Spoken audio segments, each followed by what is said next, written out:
The great tourney at Harrenhal, a spectacle of lords and ladies, knights and noble steeds, was reaching its zenith.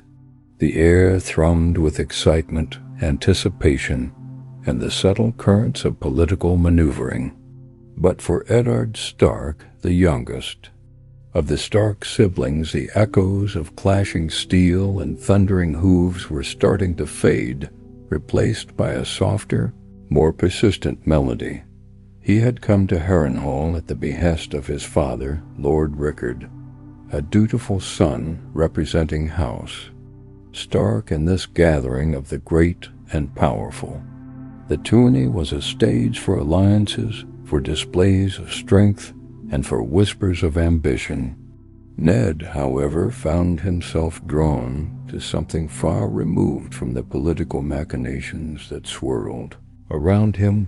It began with a glance, a fleeting moment across the crowded courtyard, a violet gaze meeting his own. Ashara Dayne, Lady Ashara of Starfall, a lady-in-waiting to Princess Elia Martell, wife of Prince Rhaegar Targaryen. Her beauty was renowned, a captivating blend of Dornish fire and ethereal grace. Yet, it wasn't just her beauty that captured Ned's attention. There was a quiet dignity, a knowing sadness in her eyes that resonated with his own reserved nature. He, a son of the North, raised in the stoic traditions of Winterfell, was not one for courtly graces or elaborate compliments. He was a warrior, a protector, more comfortable with the weight of a sword in his hand than the weight of a lady's gaze. But Ashara was different. She pierced through his reserve, igniting a spark of something he had never experienced before. The days that followed were a slow dance of hesitant smiles and stolen glances. Ned found himself lingering near Ashara, drawn to her presence like a moth to a flame. He listened intently as she spoke of Dorne, of its sun-drenched landscapes and its fiercely independent people. He, in turn, shared stories of the North, of its ancient forests and its snow-covered peaks dotted the feast following the jousting finals. Ned found himself emboldened, fueled by a potent mix of youthful infatuation and a desire to break free from his customary restraint. He approached Ashara, his heart pounding against his ribs. "Lady Ashara," he began, his voice a touch rough around the edges, "would you do me the honor of a dance?" A soft smile played on Ashara's lips. "Lord Eddard," she replied, her voice like velvet. "The honor would be all mine." As they took to the floor, the world seemed to fade away. The music, the laughter, the swirling gowns of the other dancers all became a distant hum. It was just Ned and Ashara moving in perfect synchronicity, their hands clasped together, their eyes locked in a silent conversation. He felt a connection with her that transcended mere attraction, a shared sense of melancholy, a quiet understanding of the burdens of duty and the weight of expectation.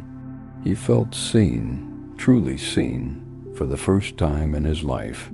That night, Ned made a decision. He would pursue Ashara Dayne. He would seek her, hand in marriage. It was a bold move, one that defied the expectations of his family and the established traditions of the North. Marrying a Dornish woman was not a common occurrence for a Stark, but Ned's heart was set. The next morning, he sought out his father, Lord Rickard. He found him in his solar, poring over maps and discussing matters of state with his advisors. Ned waited patiently until his father was free. "Father," he began, his voice firm despite the tremor of nervousness that ran through him, "I have come to speak with you on a matter of great importance." Rickard Stark, a man of shrewd intellect and unwavering resolve, raised a questioning eyebrow. "Speak, Eddard." Ned took a deep breath. "I wish to seek the hand of Lady Ashara Dayne in marriage." A moment of stunned silence hung in the air. "Rickard." Stark regarded his son with a mixture of surprise and curiosity. "Ashara Dayne? A Dornish woman?" "Yes, father," Ned replied. "I believe she would be a suitable match for House Stark." Rickard leaned back in his chair, considering his son's words. He had hoped for a more politically advantageous match for Ned, perhaps a union with a northern house, solidifying Stark's power base. But he saw the sincerity in Ned's eyes, the genuine affection he held for the Dornish lady. "The Mormonts have offered a candidate," Rickard said, "as have the Hornwoods and the Manderleys. All northern houses with strong alliances to offer." I understand that, father," Ned replied, "but I believe there is value in looking beyond the north. Dorne is a powerful realm, and an alliance with them could be beneficial to House Stark." He reminded his father of the current political landscape, of Prince Rhaegar's marriage to Elia Martell, strengthening the ties between Dorne and the Targaryen dynasty. He spoke of Ashara's family, of her brother, Sir Arthur Dayne, the Sword, of the Morning, a knight of legendary skill and unwavering loyalty. Rickard listened intently, weighing the potential benefits and drawbacks of such a union. He knew his son's character, his unwavering sense of duty, and his quiet strength. He trusted Ned's judgment, even in matters of the heart. After much deliberation, Rickard relented. "Very well, Eddard," he said. "I will support your suit. But understand, this will not be an easy task. We must secure the approval of House Dayne and the consent of the Dornish court." Ned's heart soared with relief. "Thank you, father," he said. "I will not disappoint you." Negotiations were delicate and complex. Letters flew back and forth between Winterfell and Starfall, between Lord Rickard and Lord Dayne. Dowries were discussed, alliances were considered, and promises were made. House Dayne, though initially surprised by the offer, recognized the potential benefits of a union with the Starks. They were a powerful house with a strong military and a reputation for honor and integrity. And Ashara, though hesitant at first, found herself drawn to Ned's quiet strength and his genuine affection. Finally, after weeks of negotiations, an agreement was reached. The marriage would proceed. A moon's turn later, Ned Stark and Ashara Dayne were wed. The ceremony was a blend of northern and Dornish traditions, a symbolic merging of two distinct cultures. The vows were spoken, the rings were exchanged, and the couple was declared man and wife as they stood together. Hand in hand, Ned looked into Ashara's eyes and saw a future filled with hope and promise. He had found his love, his partner, his equal. The journey back to the north was filled with laughter and camaraderie. Ashara quickly won over Ned's companions, charmed by her wit and her genuine interest in their lives. She and Robert Baratheon, Ned's foster brother and closest friend, formed an instant bond, their shared love of life and their boisterous personalities complementing each other perfectly. Robert, ever the optimist, regaled them with stories of his impending marriage to Lyanna Stark, Ned's sister. He spoke of a future where the four of them would be inseparable, their lives intertwined in a tapestry of love and friendship. Ned smiled, but a shadow of unease flickered across his face. He couldn't shake a feeling of foreboding, a sense that something was amiss. They arrived at Winterfell to a hero's welcome. The Stark stronghold, ancient and imposing, stood as a testament to centuries of northern tradition. Ashara marveled at its grandeur, its strength, and its enduring spirit. Life in Winterfell was peaceful, idyllic. Ned and Ashara settled into their roles as lord and lady, tending to the needs of their people and fostering a sense of unity and harmony within their domain. But the tranquility was not to last. Whispers of discontent began to circulate throughout the Seven Kingdoms, rumors of unrest and rebellion. Prince Rhaegar Targaryen, the heir to the Iron Throne, had allegedly abducted Lyanna Stark, igniting a firestorm of outrage and indignation. News reached Winterfell like a thunderclap. Ned was stunned, unable to comprehend the gravity of the situation. His brother, Brandon Stark, flew into a rage, riding south to King's Landing to confront the Targaryens. He and his father were brutally murdered. The Mad King, Aerys II Targaryen, demanded Ned Stark's head. Rebellion was brewing. Robert Baratheon raised his banners in the Stormlands, declaring his intention to overthrow the Targaryen dynasty and claim the Iron Throne for himself. The realm was teetering on the brink of war. Ned found himself torn, caught between his loyalty to his friend and his duty to his family. He knew he had to fight as they prepared to depart for the war. Ned grasped Ashara's hands, his expression etched with concern. "As we leave for war, I fear this conflict will spread through the Seven Kingdoms," he said, "and it will become impossible for our houses to avoid crossing swords." He continued, "My lady, I cannot see what will come in the future. If you must return to be with your kin, go now, and I will not begrudge you." Ashara met his gaze with unwavering resolve. "My lord," she replied, "my house's enemies are not my own. You have done no wrong to House Dayne. I will not leave you for this war. That is not mine." Ned's heart swelled with gratitude. "And yet, if you go with me north, you might be regarded as an enemy. Your brother serves in Aerys' Kingsguard, and my men will not look on that kindly." Ashara tilted her chin. "Then let them talk. It does not frighten me. I will go with you, and I will be your wife." Ned pulled his wife close. They boarded the ship together.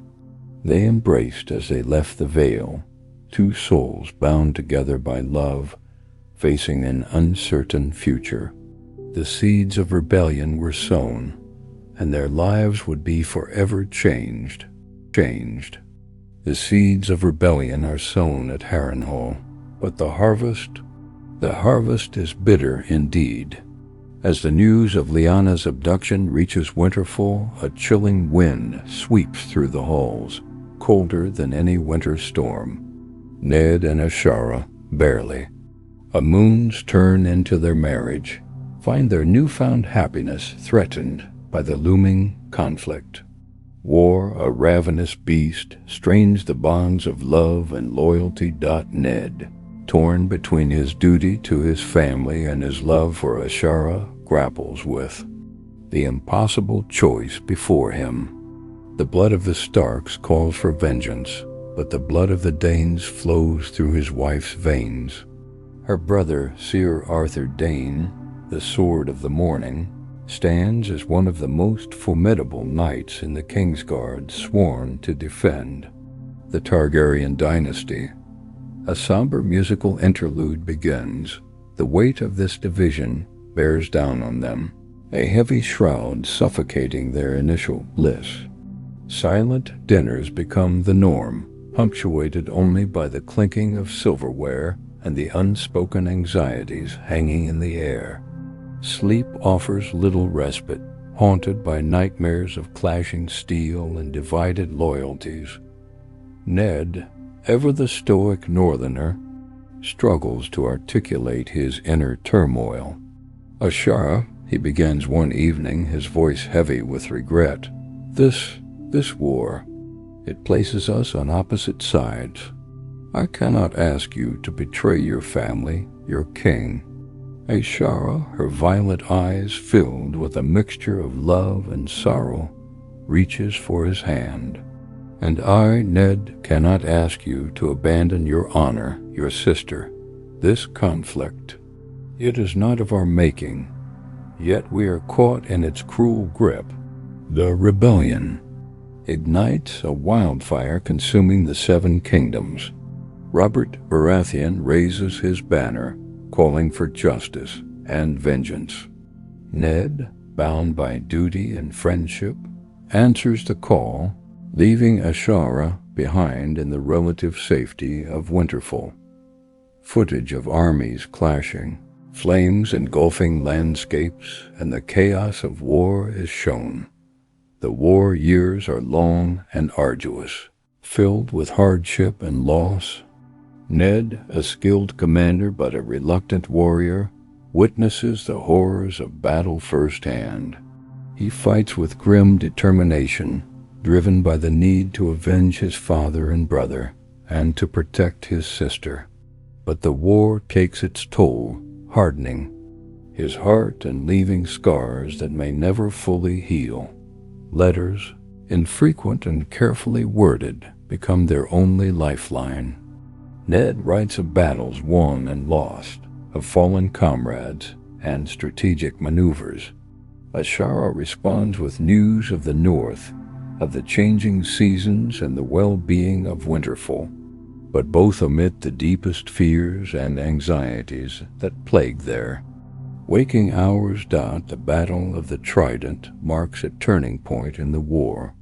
Robert Baratheon, fueled by rage and grief, defeats Prince Rhaegar Targaryen in single combat, crushing the Targaryen forces and shattering their claim to the Iron Throne. Footage of Robert Baratheon striking down Rhaegar Targaryen, but the victory is tainted by the sack of King's Landing. The Lannister forces, under the command of Tywin Lannister, betray the Targaryens and brutally sack the city, murdering King Aerys II and his family, including Elia Martell and her children.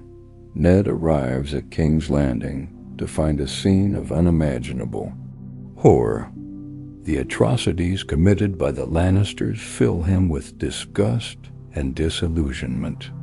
He clashes with Robert over the treatment of the remaining Targaryens, particularly Daenerys and Viserys, who have fled to Essos. The rift between them deepens, revealing the stark contrast in their values and principles, imagery showing the aftermath of the sack of King's Landing, the Red Keep in ruins, and the bodies of the Targaryen children. Haunted by the horrors he has witnessed, Ned receives word that his sister Lyanna is being held captive at the Tower of Joy in Dorne. Sets out with a small contingent of loyal companions to rescue her Dot. The journey to the Tower of Joy is fraught with peril.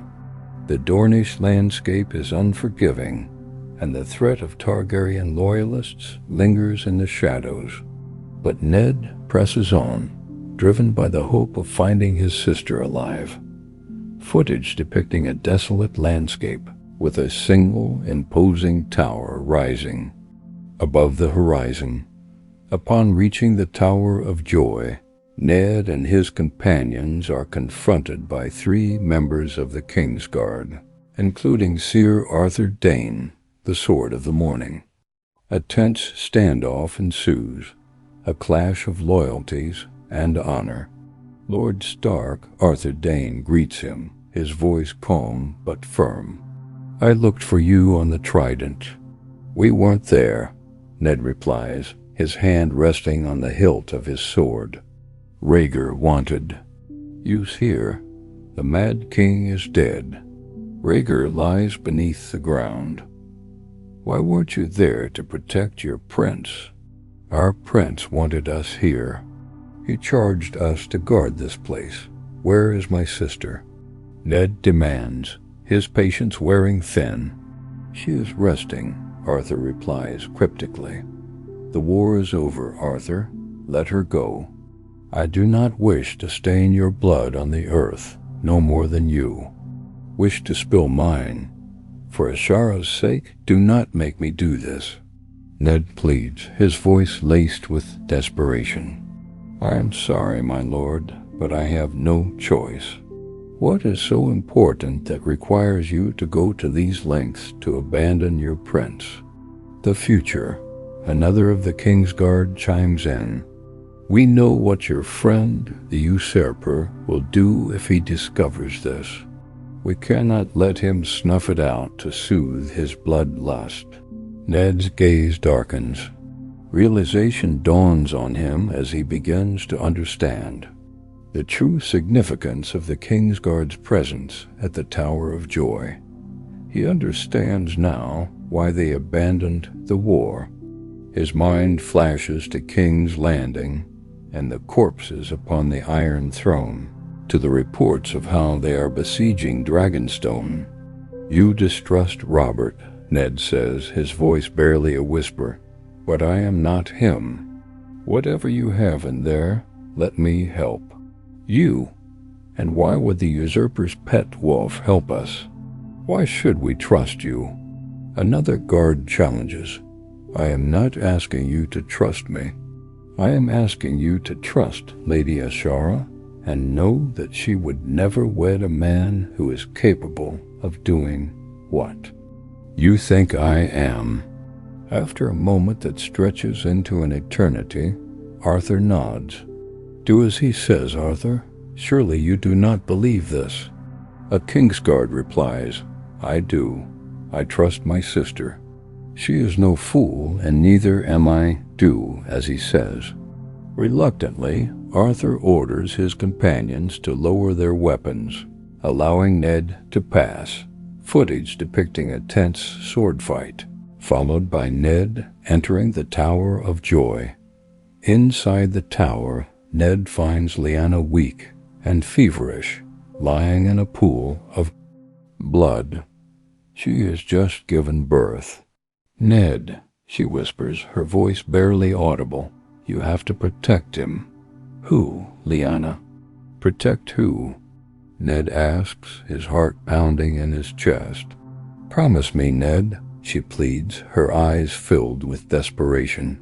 Promise me. Close-up shot of Lyanna's face, her eyes pleading. Lyanna dies in Ned's arms, leaving him with a newborn son and a solemn vow.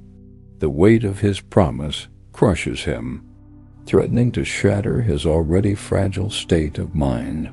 Sound of a baby crying.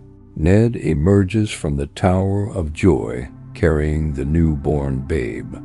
The remaining Kingsguard, understanding the significance of what has transpired, kneel before him, recognizing the weight of his burden. His companions, equally stunned, follow suit as they gather outside the tower. Arthur explains everything to them about what Rhaegar had seen. It isn't just some whim that made him reach out to take Lyanna. He felt like it was destiny. When they hear of his prophecy and the tale of the prince who was promised, Ned's expression darkens. All of this was built on a what-if. The idea that Rhaegar had seen the future and not simply had delusions of grandeur. He isn't sure if he wants to hang his head or curse the prince's name. With Lyanna gone, they must think of a plan. As they gather in the tower, Arthur explains everything to them about what Rhaegar had seen. It isn't just some whim that made him reach out to take Lyanna. He felt like it was destiny. When they hear of his prophecy and the tale of the prince who was promised, Ned's expression darkens. All of this was built on a what-if. The idea that Rhaegar had seen the future and not simply had delusions of grandeur. He isn't sure if he wants to hang his head or curse the prince's name. And yet the child is here, and all he can do is make the most of it. Ned knows that he cannot reveal the truth about Jon's parentage. Robert would undoubtedly kill the child, fearing his claim to the Iron Throne. He decides to claim the boy as his own bastard, concealing his true identity from the world. But that is not all. He knows that he must seek out Ashara and tell her everything. He knows that she will understand the gravity of the situation, and he trusts her implicitly to help him protect Jon. He confides in Arthur, revealing his plan to raise Jon as his own son with Ashara, shielded by Arthur himself. Arthur, bound by his loyalty to his sister and his understanding of the prophecy, agrees to help them. He will leave the Kingsguard and travel to Winterfell, posing as a commoner sworn to Ned's service. Acting as Jon's protector and mentor. It would be too risky if all three Kingsguard went with him. Instead, Sir Geralt and Oswell will travel across the narrow sea to protect the remaining Targaryen children, Daenerys and Viserys, those who fled in exile alongside Sir Willem Darry. Their job will be to keep them safe, to prevent them from trying to plunge the realm into war once again. The two knights say goodbye to the Sword of Morning and board the first ship to Essos, where Ned provides them information about the Targaryens' movements. Meanwhile, Arthur dyes his hair gray and adopts the name Qhorin. When anyone asks, Ned simply states that he was a commoner who saved his life during the rebellion and was rewarded by becoming his bodyguard. The Northmen are all sworn to secrecy as they return north. He knows this is a dangerous path, one that will require constant vigilance and sacrifice. But for the sake of Lyanna's son, he is willing to bear the burden to protect the last hope of the Targaryen dynasty. Ned Stark returns to Winterfell, a changed man. The war has taken its toll, leaving him scarred and weary. But in his arms he carries a secret that will shape the destiny of the Seven Kingdoms. And in Ashara's eyes he sees not judgment, but understanding and love. Together they will face the challenges ahead, united in their determination to protect Jon from the darkness that threatens to consume them all. Winterfell breathes differently now. The halls echo with more than wind and cold. They echo with the sound of children laughing. The snow still falls, the walls still stand high and gray. But life pulses here as the Stark family grows. Jon grows tall under Ned and Ashara's roof. Raised not as a bastard, not as a shameful secret, but as a son. The future of the North, without a crown, but not without purpose. He knows he shall be Lord of Winterfell when the time comes, and his parents work to prepare him. Ned is dutiful, quiet, patient, but not cold. There is a warmth that belies his seemingly unapproachable appearance. Meanwhile, Ashara teems with life. She laughs and lives, savoring her life and never hiding her thoughts, especially when it comes to her pride in Jon. And always just behind, watching, silent with eyes like a storm cloud, is Qhorin. To the world, he is just a quiet sword hand from the rebellion, great and grim. To Jon, he is something else entirely, a protector, a teacher, an uncle in all but name.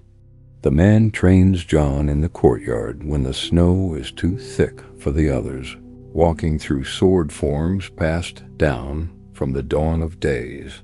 And when the boy asks why the blade must be respected, Qhorin doesn't speak of battle. He speaks of restraint, of duty. Asterisk swords are not toys meant to be pulled out on a whim or simply tools for authority. They are a reflection of the wielder and what he stands for. Asterisk, Jon listens, Jon learns. In some ways he feels just as much a father as Ned. And then came his siblings. First is Cibil, born a year after Jon, with Ashara's sharp cheekbones and Ned's thoughtful eyes. She is quiet and takes more from Ned than Ashara, though she has her mother's pride. By 5, she walks the halls like she owns them. By 10, she's slipping behind servants to eavesdrop on lords. By 12, she hears it, the whispers. They speak of Qhorin too often, in tones too hushed. Gossip with teeth. She follows the trail, sometimes cloaked in a servant's garb. When she finds the source, a merchant's son who drunkenly claims that Qhorin is Jon Stark's true father, she gives the boy a black eye for his efforts and warns him never to repeat that dot, although she never tells her parents. Qhorin soon learns about it. He doesn't scold her. Instead, he watches her for a long time, then simply asks, asterisk, next time speak to me first. Asterisk, but he also thinks of an outlet to train her. In the aftermath of the rebellion, no kingdom was as restless as Dorne. The death of 3 generations of Martells leaves them burning for vengeance. There were even rumors that the Red Viper tried to raise his banners. The only thing that calmed them down was Jon Arryn and Sir Arthur Dayne.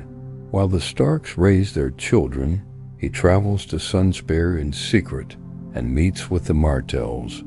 There he presents himself to Doran and Oberyn in secret, not as Qhorin, but as the Sword of the Morning.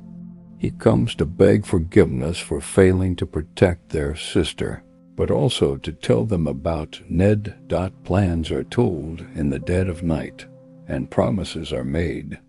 There is a great injustice that needs to be corrected, but the Martells can count the Starks as their allies, so long as they play their part. Asterisk, do not worry, soon the sun will outshine the lion in the 7 kingdoms. And Elia's spirit shall burn bright. Asterisk. He kneels before the bones of Elia Martell, buried beneath the crypt in secret, and the promises that justice will not be forgotten. Not by him, not by House Dayne, not by the North. So Cibil goes south for a time. The sand snakes do not coddle her. She comes back sharper, quieter, watching everything. Jon remains in the north. Just a year after Cibil's birth, Torrhen follows. The boy grows to be big and fierce and equally loyal. He grows up with stories of knights and great warriors, so Ned sends him to be fostered by Great Jon Umber. He's taller than most, broad-shouldered, hard-headed, harder-fisted.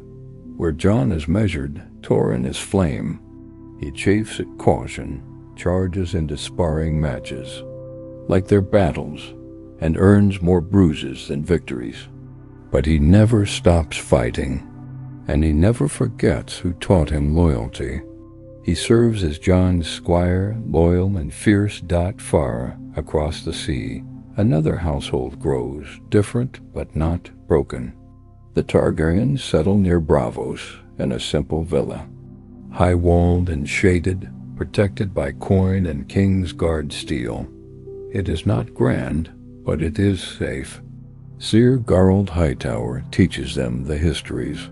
Sir Oswell Went drills them in combat, command, and the expectations of rule. Sir Willem Darry is old but kind, and reminds them often of who they are, not to swell their pride, but to guard them from decay. The old knight loves the children as if they were his own, and the King's Guard as if they were his brothers. When he passes away, he does so content in knowing his charges are safe. Daenerys dances in the gardens.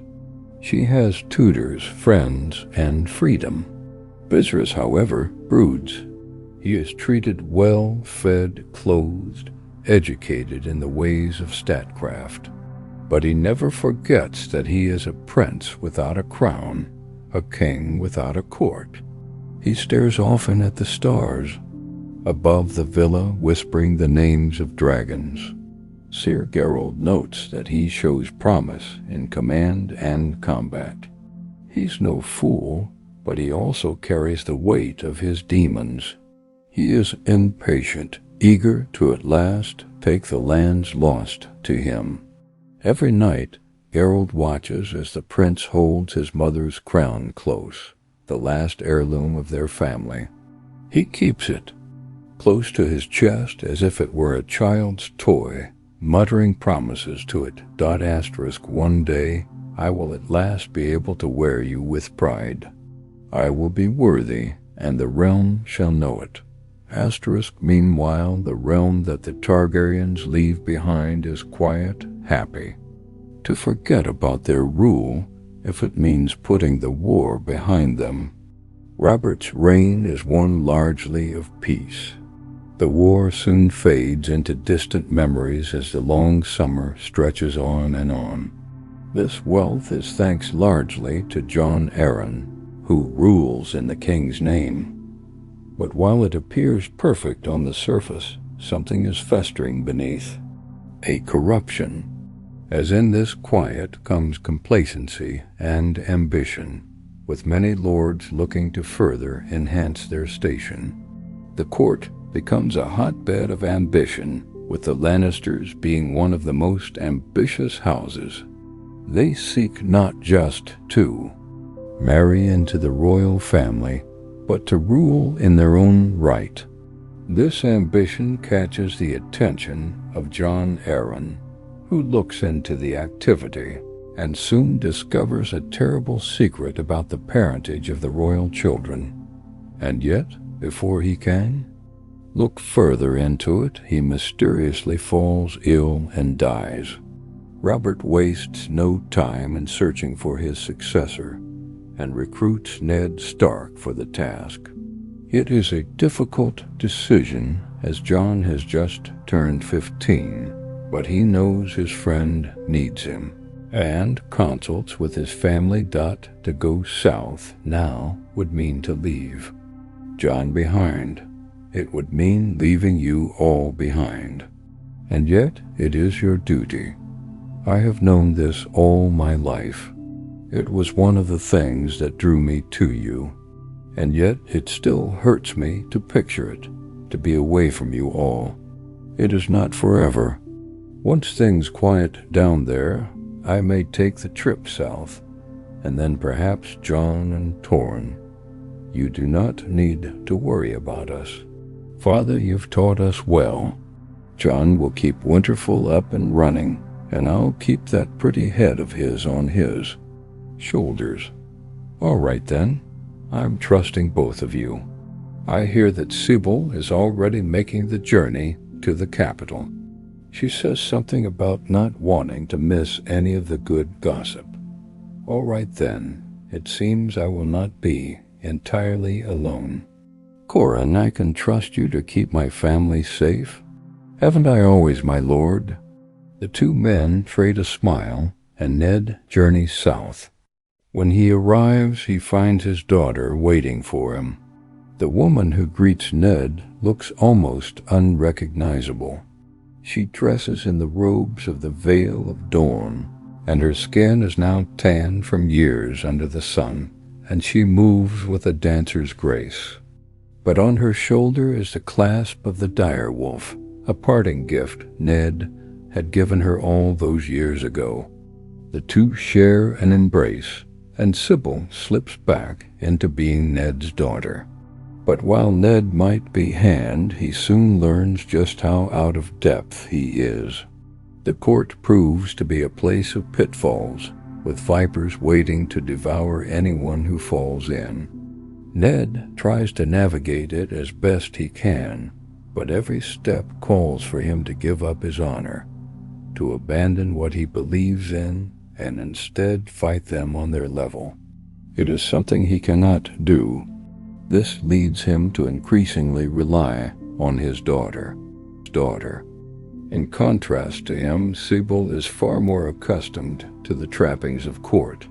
Having grown up in Sunspear, she knows how to put on a smile but sharpen a dagger behind her back.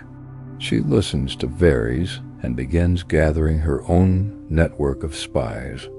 The few Dornishmen in court happily work with her, while she mingles with the household and uses them to get information. Ned continues the investigation of Jon Arryn and what he was looking into before he died. Cibil soon learns that he had been meeting with Stannis quite often in their last few weeks. Cibil builds a network of allies over the next few weeks, privately interviewing individuals Ned cannot be seen with, visiting places in the dead of night, and looking amongst the court for those misleading her father. All of this just barely keeps the knives from their back. Eventually, it all comes together when the two are discussing what Jon Arryn's visit could mean. He also keeps his old friend in Essos informed of Robert's plans, warning them about the assassination attempts and ensuring they are kept inside. Asterisk, perhaps Cersei is eliminating Robert's bastards, or trying to have them removed. Didn't she once put a serving woman to death after she slept with Robert? But why wait this long? Some of the bastards have long passed into adulthood. If she was worried about their claims, why not eliminate them earlier? It's a shame there's no one we can ask but the Queen, asterisk, not exactly. A few of the servants have told me she often visits her brother, sometimes after King Robert has left his sleep. Maybe she's keeping tabs on him to see who might be in trouble. Wait, did you say the Queen's brother? Jaime Lannister? Certainly not Tyrion. The seed is stronger. The seed is strong. Then it all starts to click together. He starts to look over those genealogies a second time and looks at the descriptions more closely. Black hair, black hair, black hair. No Baratheon had ever been born blonde. Not even those with blonde mothers or fathers. The bastards Robert had fathered are living proof of that. That must mean that Joffrey and the others are not Roberts. Children. Cibil. You must get out of here. Can you slip out of the city without anyone detecting you? Well, yes, but then you must go now. Deliver a message for me. Father, what are you planning? Something I might soon regret. That is why you cannot remain here. Father, I'm not leaving you behind. Whatever may come, we can face it together. To her surprise, Ned begins to smile. He pauses and then looks over at her with a lopsided smile. Just like your mother, too stubborn and too much pride. Do not worry, I have no intention of dying here. I have a plan. Ned begins to lay it out, and realization dawns on his daughter's face. She nods and offers her own suggestions too. By nightfall, the two of them have a plan, and by midnight, Cibil is riding out alone. She charters a ship to take her away from King's Landing. The next day, Ned tries to confront Cersei about the incest allegations, urging her to confess and flee the city. Ned threatens to expose her if she refuses, but this only causes the Queen to laugh. In the coming days, Robert mysteriously dies from a hunting accident, and Ned is arrested when he tries to assume power per Robert's will. He's arrested for treason and left in the black cells to rot, and yet, without any leverage over him, they cannot force him to confess. Simply executing him may turn much of the realm against them, so Ned is kept in captivity, but his ship soon lands at the port of Dragonstone. It is little more than a dinghy launched from a trading galley that did not want to venture too close. And from there, Cibil Stark sets out. She carries a letter given to her by Ned Stark and presents it to the nearest guards. At first, none of them believe what they are seeing, but Cibil is insistent and demands to speak with Stannis. She is soon escorted to Dragonstone Castle, where Stannis awaits her in the chamber of the painted table. The letter Ned Stark wrote is in his hands as he stares down at the girl Dot. So, you were the one who made quite a fuss in the fishing village below. Tell me, why should I believe anything you say? Are Starks known to be liars? Dornishmen are. And, besides, you mean to tell me Ned Stark discovered the truth of Cersei's affair? Now he means to offer his support? We want justice as much as you, Lord Stannis.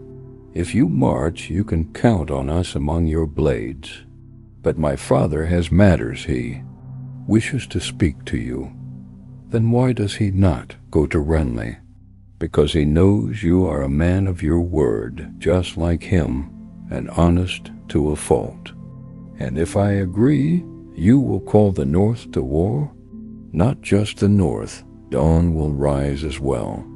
The court may have left Dorne to the wayside, but I have spent half my life there, and I know the Martells as well as my family. I can help secure it.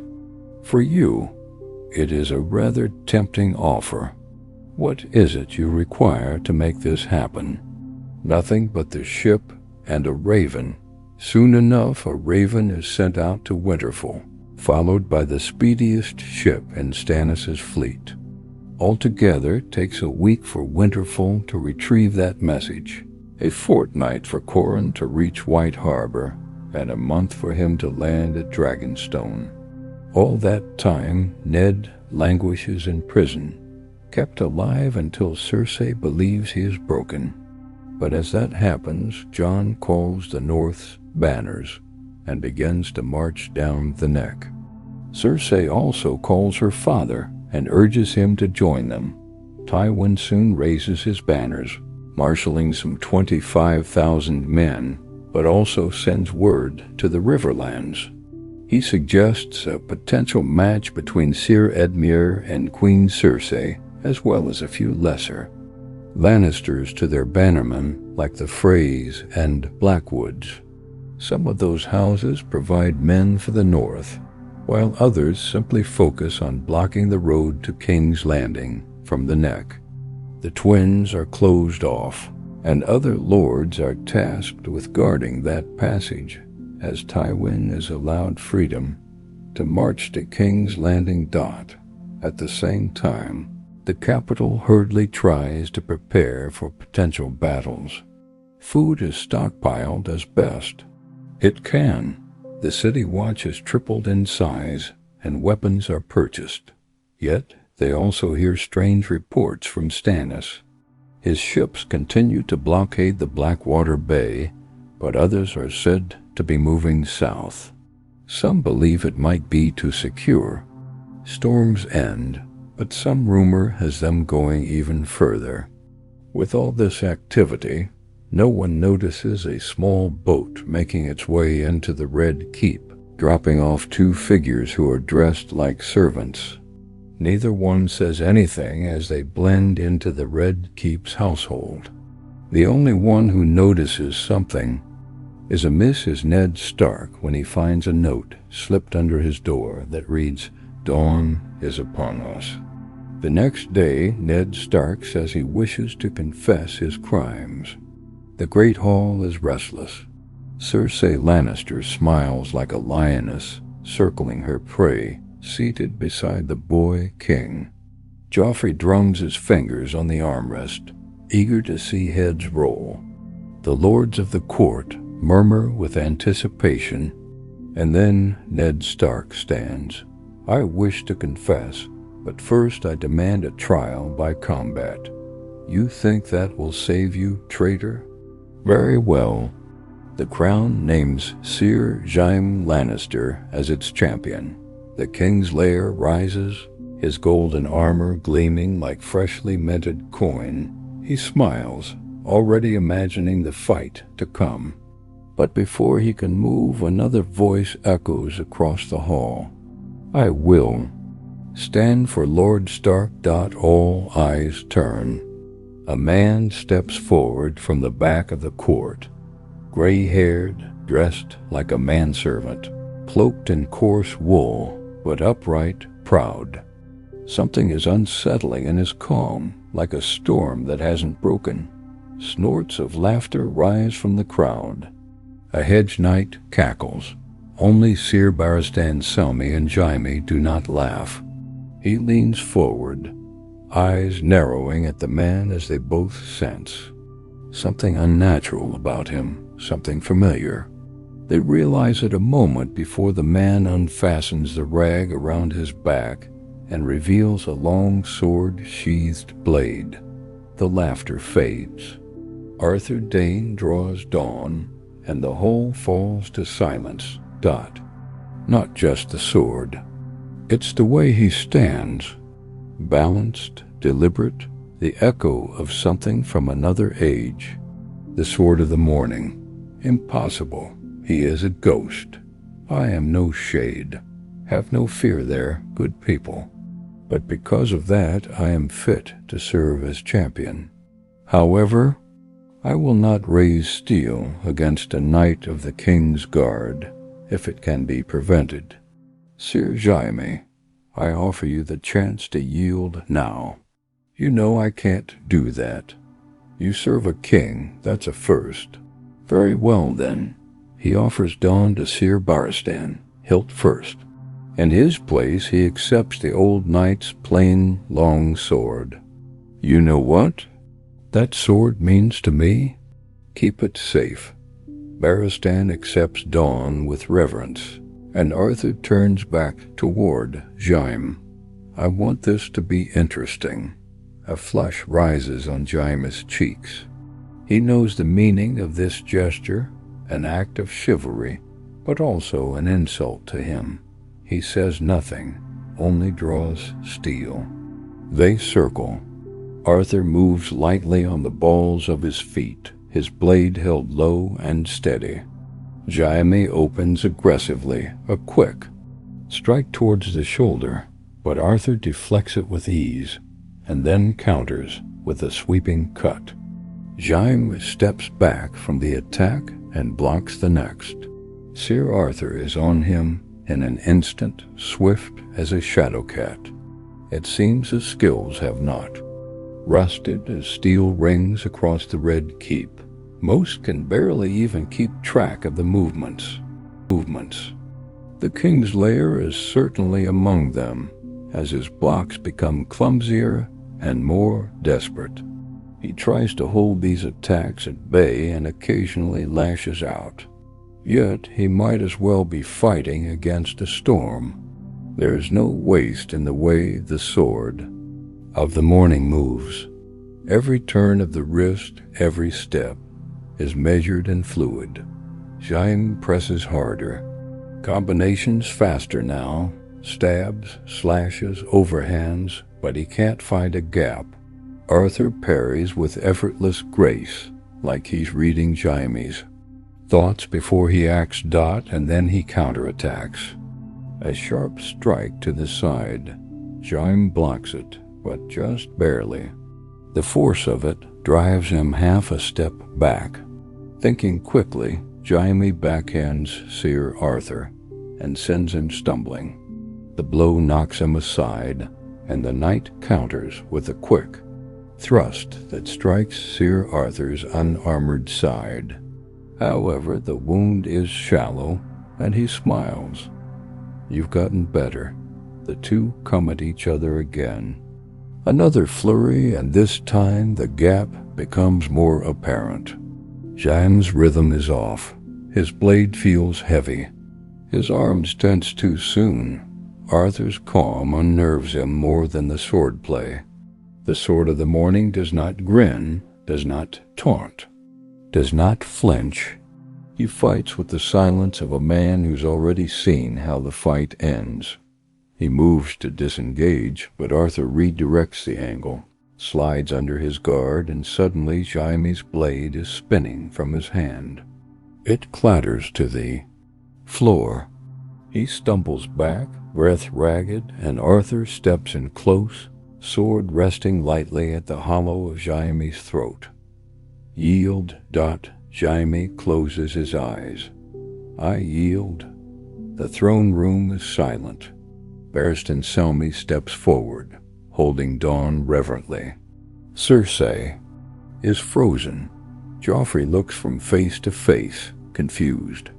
By law, Eddard Stark is free, and he wastes no time in leaving. As the two exit, they are joined by Cibil, who is watching from the shadows. They quickly make their way out towards the Red Keep, where Davos can pick them up. Yet, as they make their way out, they soon find themselves being trailed by 6 men. They emerge from different corners of an alleyway, bearing steel and surrounding them. Sir Arthur pushes the Starks behind him and pulls out his sword. As they advance on him, they don't notice the figure who descends from above, blade flashing like silver in sunlight. One Sellsword dies before he can blink. The rest fall in quick succession. One not even being able to raise his sword, another not even realizing he's being attacked, and the rest are quickly brushed aside and cut down. Sir Barristan smiles grimly at them. I had a feeling she wouldn't honor her word. I could have taken them, you know. Come, the ship we have is room for one more. Thankfully, they arrive there without further incident and set sail.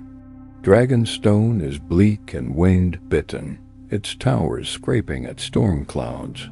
The painted table waits in its chamber, half covered in new parchment. Stannis Baratheon stands before it, grim as ever. He looks at Ned, at Cibil. His fingers twitch on the map's edge. Melisandre watches from the shadows.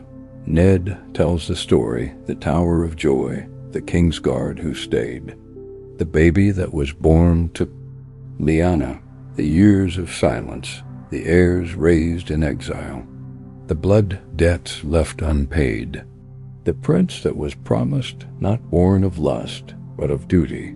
Fire and frost is just a fairy tale, a legend, and that is assuming that it is even true, and not just some scheme concocted by them.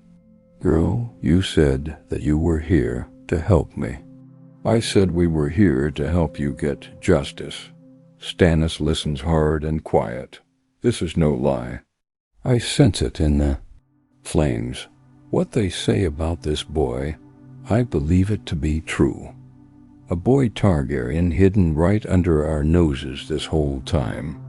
Robert will be turning in his grave right now. This Jon, is he ready? I've prepared him for years. He's as ready as he'll ever be. And Viserys, you would crown him.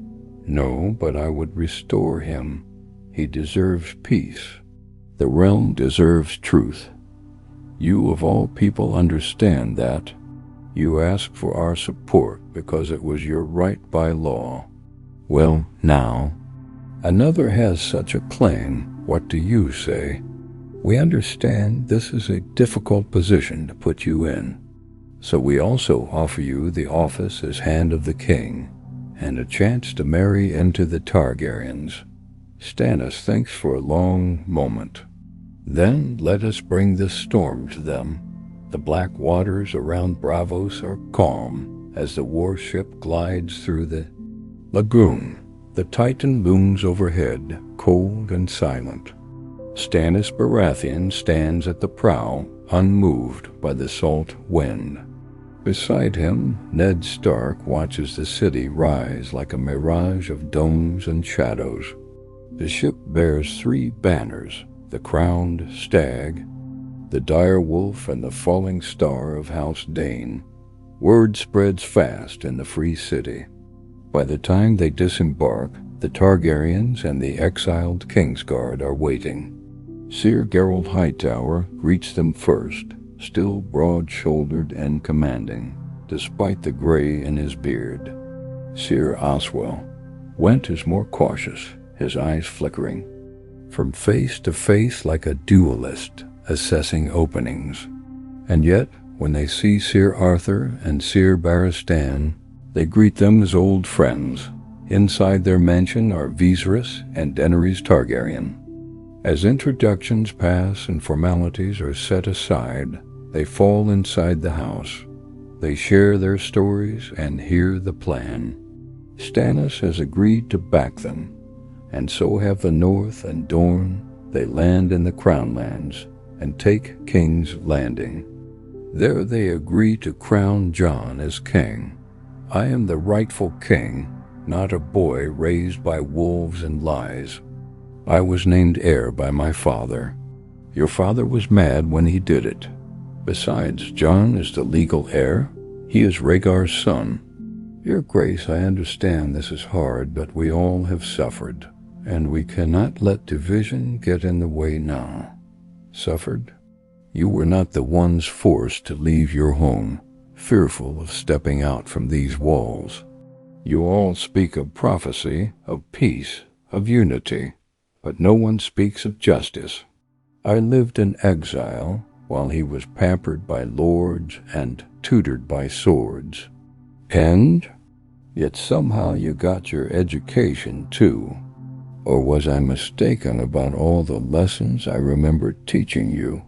I learned because I knew how to survive. He learned so he could call himself a prince. Why should I bend the knee to him? Because he is Rhaegar's son and Lyanna's, and because you are not your father, Viserys. One by one, the Kingsguard align themselves with Jon. Daenerys doesn't argue.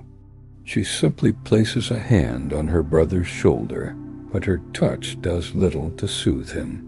Viserys' pride is wounded. His silence after the vote is colder than his words. To placate him, Geralt proposes a compromise. He had spoken to his grand-niece, Lyanna Hightower, who serves as the consort for a wealthy Lycian trade prince. He managed to convince her to send several Sellsword companies, which are given to Viserys. Together they led the initial strike on the Seven Kingdoms. They choose Duskendale, a port town with bitter memories of the crown, as their first blow. Lannister banners fly from the towers, but the fleet arrives before dawn. Sails furled under, mist and silence. Viserys stands tall at the prow, his silver hair whipping in the wind. For the first time he commands men not just out of birthright, but through strategy, preparation, and promise. He leads the first blow, feeling like Aegon the Conqueror, as they land in the Crown Lands. Though the castle flies Lannister colors, Viserys commands a bombardment from the fleet before hitting them with an amphibious assault. His trained Sellswords stream through the waves and strike at the busy harbor. The Sellswords strike first, but they are followed by a flotilla sent, not to the Stormlands as some reports suggest, but to Dorne, where they pick up a Dornish army. They rush out of the galleys commanded by Lady Abara and Nym of the Sand Snakes, their spears glimmering with red tassels. They smash the Lannister garrison in a pincer attack. The defenders retreat inland, bleeding, and Duskendale falls dot in the north. The neck is crossed at last. House Manderly's fleets set sail through channels, linking with Stannis' river force. Narrow boats and galleys assemble to capture the twins. Jon rides at the front with Torrhen, now taller than many knights, armored in steel and northern fury. While their army storms the Twins from the north half, these river galleys support them and harass the castle on the riverland side. Behind them, a fleet of riverboats make a bridge, allowing Jon to lead a force to flank the Twins where their defenses are weaker. At the same time, Torrhen commands an assault on the northern half, laughing and saying, "The first one on the battlements will be the next sword of the morning." The Twins fall after 3 days of siege. The Freys resist, but the river burns. Around them, Jon leads the final charge across the southern span. Torrhen is the first over the wall, smashing open the gates with a borrowed hammer. They raise the Stark banners as the Freys scatter. From there, the campaign spreads. Northmen and Baratheon bannermen sweep across the riverlands, striking deep in the region. The river lords gather in River Run and rush to confront them. As Jason Mallister and Tytos Blackwood lead advanced forces to harass their army, they strike from the rivers and disappear down the rushes, leaving Jon's river fleet to chase after them in vain. Jon himself proves to be an able commander. He organizes daring river crossings where he personally commands cavalry charges through the crossings, scattering defending troops. Meanwhile, Torrhen captures several minor castles in quick succession, but takes care to treat the river lords who put up a good fight with respect. Villages open their gates to wolves and stags. Jon proves a reluctant but effective commander, measured where Viserys is bold, merciful where Stannis is cold. He takes care not to take his anger out on the small folk, but on the lords. Meanwhile, Stannis and Ned strike south to King's Landing. They do not move directly, but advance cautiously, trying to move around the Lannister force. All of them are experienced commanders, and not one to risk battle if it can be avoided, or until they have every possible advantage. They instead satisfy themselves with small skirmishes, raids, and ambushing smaller parties. Tywin is equally wary, not wanting to sacrifice his army in a battle that is far from conclusive. He learns this the hard way after sending 2,000 men to launch a probing strike to gauge their strength.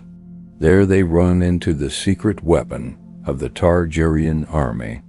While Tyrion was too young to join them, she and her father concocted a deadly poison to be sent along with the Dornish. Now their archers loose them upon the advancing men-at-arms. Soon many of these men feel woozy, tumbling off their horses, or coughing blood.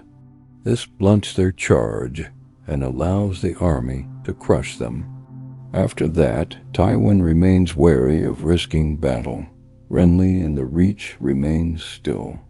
They drink wine in Highgarden, watching their rivals bleed each other dry. Lord Tarly waits like a drawn sword, but does not march. The Stormlands hold their breath. No one moves yet. The Crownlands sit smothered under smoke, and Stalemate dot to the west of King's Landing. Tywin Lannister commands from the Black Water. Rush. His banner is planted atop every hillock between the city and the Rose Road. With him stand the hardened core of the Westerlands army, knights from Harrenhal, men-at-arms from Ashmark, crossbow companies trained during the last rebellion, and hunting robber knights, veterans all. He has them hold the riverbanks for weeks while the Crownlanders are cowed and made to help him. Opposite him, the combined forces of Viserys, the Dornish, and Dragonstone levies wait in the forests east of Duskendale and the Rook's Rest Hills. Dornish outriders skirmish around the edges, probing, always testing, but the commanders are cautious, too cautious. Lord Fowler urges delay. Sir Barristan advises patience. Even Sir Arthur, though grim about it, agrees. The sand snakes are not foolish enough to challenge a man like the Sword of the Morning. Tywin's strength lies not just in his numbers, but also in his discipline. He wants to lure them into a mistake, and he knows if he presses too hard, he risks committing to a battle he cannot be guaranteed to win. Yet Ned and Stannis are happy to wait, because Jon Stark is coming to the west. The Riverlands burn with northern fire. Jon leads an army forged by northern spears, rebellious riverlords, and outlaw bands seeking justice. With Torrhen Stark at his side, now known as the Hammer of the Twins, they sweep down from Seaguard and Maidenpool and tear through the Lannister outposts in their path. Jon captures Raventree Hall, while Torrhen swarms Stonehenge and rouses support from the Brackens. Now they stand at the gates of Harrenhal, a blackened ruin of superstition and shadow. Its garrison is held by House Went and reinforced by men from Houses Piper, Prester, and Sarsfield. But Jon encircles the cursed castle with methodical precision, placing scorpions on the outer towers and archers in every burning village nearby. Meanwhile, his hammer batters their walls as Torrhen leads the attack on all sides. The siege drags on for more than a month, but he takes ground every day, and after that the eastern roads will be cleared, and he can advance towards the Crownlands and trap Tywin, Lannister. Stannis, and the Kingsguard agreed it is a good plan, and dig in, happy to keep him occupied. But Viserys cannot wait. He watches council meetings where his ideas are dismissed. He sees Jon praised, Daenerys trusted, and even Stannis respected by old knights who once served Aerys. So he moves. Without orders, Viserys gathers sellswords from Lys, numbering some 2,000 men, bolstered by Braavosi gold and ambitious petty lords eager for spoils. They move. He sails southward with speed, striking toward Massey's Hook, the peninsula carving the southeast of the capital. His target is Sharp Point, and from there, Stone Dance. Both small castles, but critical. If he holds the Hook, he can threaten King's Landing from the rear and force Tywin to spread his army further. At Sharp Point, he finds success. The garrison surrenders with barely a fight, and Viserys raises the dragon banner over the cliffs. He speaks to his men as if he's Aegon returned. But then, at Stone Dance, the tides turn. Tywin, informed by ravens from nearby Rosby, sends a reinforcement column of 4,000, led by Sir Adam Marbrand and Sir Davon Lannister. They arrive before Viserys can fortify it. The sellswords fight. Well, trying to hold back the attackers, but a portion cuts off their supplies by slipping past their defenses and reoccupying Sharp Point. With his supplies cut off, Viserys is forced to force a breakout, suffering heavy losses before his few men manage to escape into the hills of the Hook, clinging to rocky outcroppings and whispering forests. Dornish scouts try to reach him, but are cut down. Viserys barely keeps his force together. Half his officers fall, and he nearly dies crossing a bog as arrows whistle past his head. At the same time, Tywin organizes a flying column to strike at the weakened Baratheon lines. Without their sellswords to help them, they manage to score a series of minor victories that leave hundreds dead. Stannis tries to reverse the situation, sailing his fleet to rescue Viserys. When he arrives, he finds the Lysene troops reduced to a bloodied, barefoot, and furious few. They load up whoever. They can and retreat to Duskendale. You disobeyed orders. Viserys does not rise. He sits in the corner, soaked and shivering, crown clutched in his lap. I only wanted to prove. You proved you're reckless. You cost us lives. You risked the entire campaign. You proved that I was right not to trust you. Stannis' voice is a blade, not raised, just lowered. He doesn't shout. He turns away for a moment, his face shadowed. I remembered her singing to me in the cradle. My mother, Lyanna. I was only a babe, but I remember the song. I wanted to be the son she'd be proud of, the son who brought her justice. What are you talking about? You knew he. Of course I knew. His voice breaks, and he clutches the crown tighter. And to Stannis' astonishment, he sees the prince starting to tear up. He lifts the crown in his hands, the small silver circlet once worn by Lyanna. He was a madman, like I knew it. I didn't want to believe it. She tried to shout to me, tell me everything was fine, but I saw the marks on her. I saw the pain in her eyes. What does that have to do with this? She said I would rule, that I would be king one day. I told myself I wanted to be a good king, that I could make things right. But she died before I could ever rule. I waited too long. I didn't want to wait now. Not as long as the Lannisters continue to do evil on the Iron Throne. And when Sir Oswald told me what my father was like, I told them I wouldn't just wait any longer.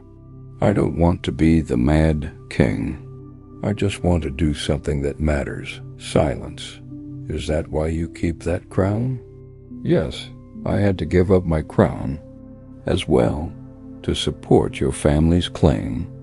I had intended to muster my swords and tone casual formal pacing fast.